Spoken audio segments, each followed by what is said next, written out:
Esse vídeo foi feito para a cadeira de Bioquímica 1 do curso de Ciências Biológicas da URGS. E a pergunta era: quais são os tipos de inibição enzimática? Para entender um pouco melhor, é preciso ter algum tipo de conhecimento sobre a cinética enzimática.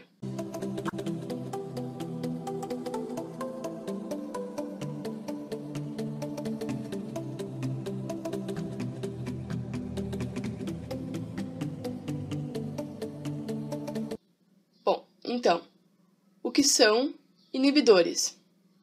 É a primeira pergunta que temos que responder.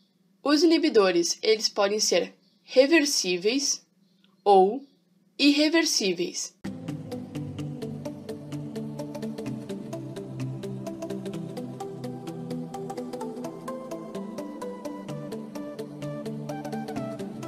Eles servem como forma de regulação do metabolismo, inibindo as reações quando necessárias.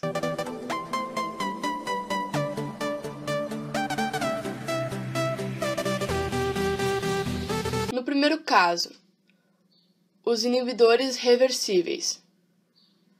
Nós temos 3 tipos: os inibidores reversíveis competitivos, os inibidores reversíveis incompetitivos ou não competitivos e os mistos.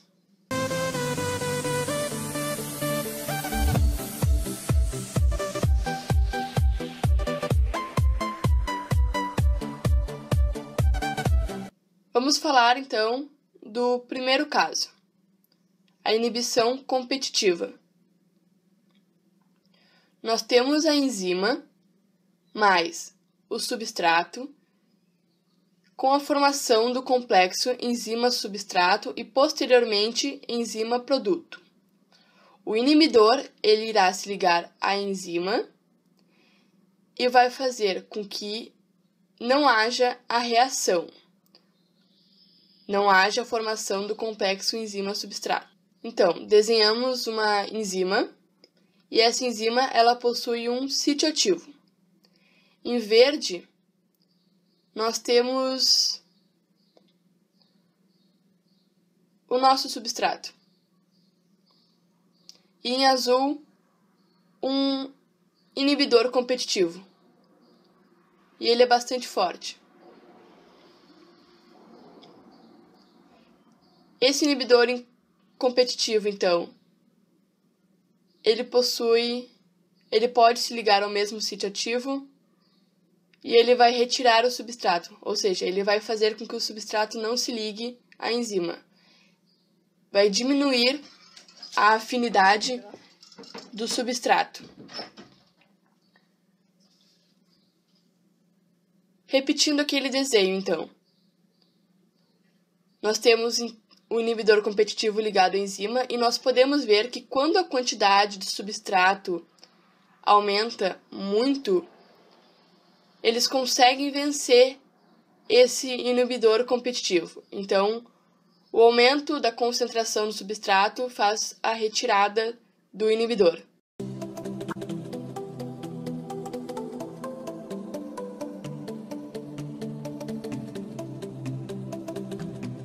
Então, vamos montar um gráfico para tentar visualizar melhor o que acontece.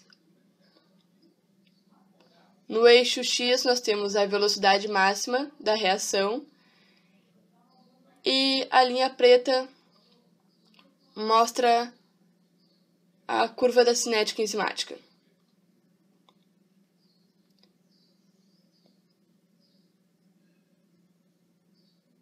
Em vermelho, nós temos a reação com o inibidor competitivo. E nós podemos ver que o Km, ou seja, a velocidade máxima dividido por 2, ele acaba se deslocando para a direita.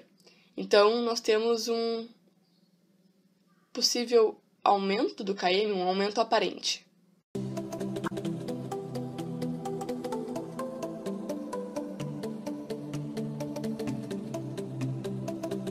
Então, o que nós não podemos esquecer sobre o inibidor competitivo? sobre a afinidade, o km e a velocidade máxima. A afinidade diminui, lembrando que o km é inversamente proporcional à afinidade. Então, se a afinidade diminui, o km aumenta, teoricamente, e a velocidade máxima continua constante, continua igual. Vamos montar um outro gráfico, chamado de duplo recíproco. No eixo x nós temos 1 sobre a velocidade e no eixo y 1 sobre a concentração do substrato. Então nós temos essas três retas, 1, 2, 3. E o que muda entre elas é a concentração de inibidor no meio. A intersecção no eixo x é 1 sobre a velocidade máxima. A reta número 1 é sem inibidor. A número 2 possui um pouco de inibidor. E a número 3, muito inibidor.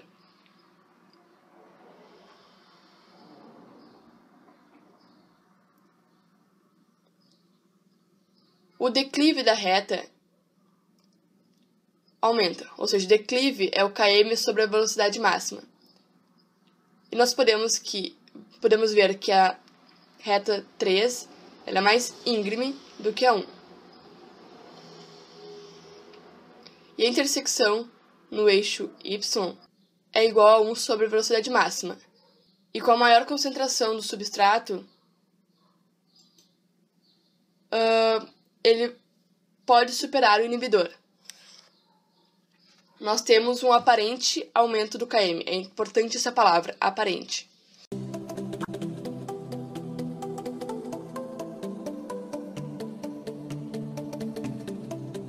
Agora vamos falar um pouco sobre a diferença entre inibição competitiva e inibição competitiva alostérica. Em verde, nós temos uma enzima, e essa enzima possui um sítio ativo, que está em laranja. Em vermelho, nós temos nosso substrato e em azul, o nosso inibidor. O inibidor vai se ligar ao sítio ativo e vai evitar que o substrato faça essa ligação. Esse é o caso da inibição competitiva. Na inibição alostérica, o inibidor ele vai se ligar em uma região diferente daquele sítio ativo. Mas ao se ligar a essa região, ele vai mudar o sítio ativo, fazendo com que o substrato não consiga se ligar também.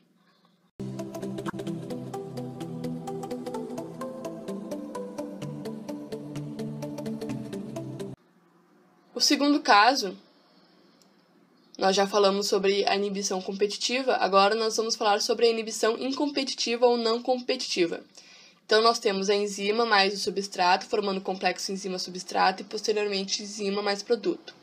E esse inibidor ele vai se ligar ao complexo enzima-substrato, fazendo com que não haja reação. Então, nós vamos ter enzima-substrato-inibidor. De novo, com o nosso desenho. Em preto, nós temos uma enzima. E essa enzima possui um sítio ativo. Em verde, nós temos um substrato e as estrelas vermelhas são os inibidores. Nós podemos ver que o substrato vai se ligar ao sítio ativo e os inibidores também vão se ligar à enzima, diferente do primeiro caso.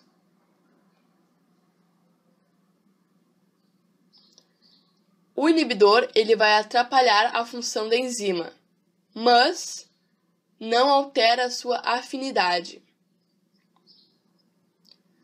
O que vai acontecer é uma diminuição da velocidade máxima da reação.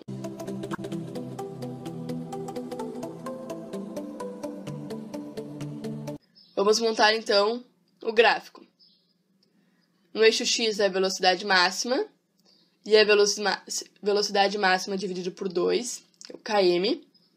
Em preto, a cinética enzimática normal, comum. Em vermelho, com o inibidor incompetitivo. Então, nós podemos ver que o km ele se mantém igual e o que altera é a velocidade máxima, que cai, diminui.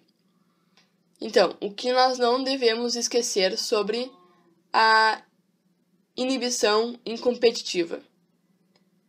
Sobre a afinidade, o km e a velocidade máxima. A afinidade e o km continuam iguais. O que vai mudar é a velocidade máxima.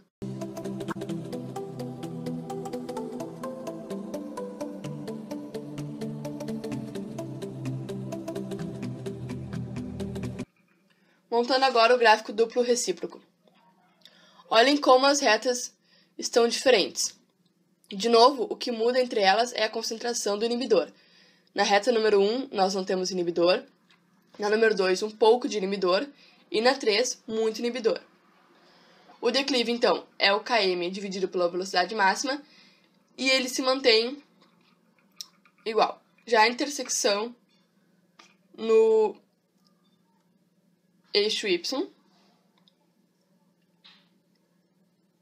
ela aumenta. Vocês podem ver que eles não passam no mesmo ponto no eixo y. E mesmo se aumentarmos a concentração de substrato, ele não vai superar o inibidor, diferente da inibição competitiva.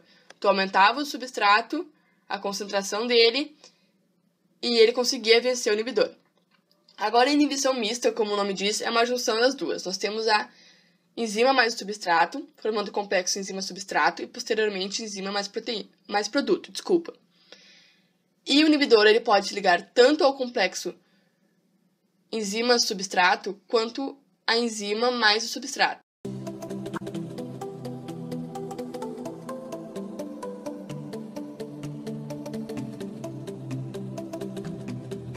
Então, fazendo agora o gráfico duplo recíproco. Olha como as retas parecem uma junção daqueles dois gráficos anteriores. De novo, o que muda entre elas é a concentração do inibidor. Na 1, sem inibidor. Na reta 2, um pouco de inibidor. E na 3, muito inibidor. O declive vai mudar. E a intersecção no eixo y também. E nós vamos ter um aparente aumento do km e uma aparente diminuição da velocidade máxima. Nós vamos ter uma diminuição da velocidade máxima. E mesmo se aumentarmos a concentração do substrato, não vai superar o inibidor. O único que vai conseguir fazer isso é a inibição competitiva.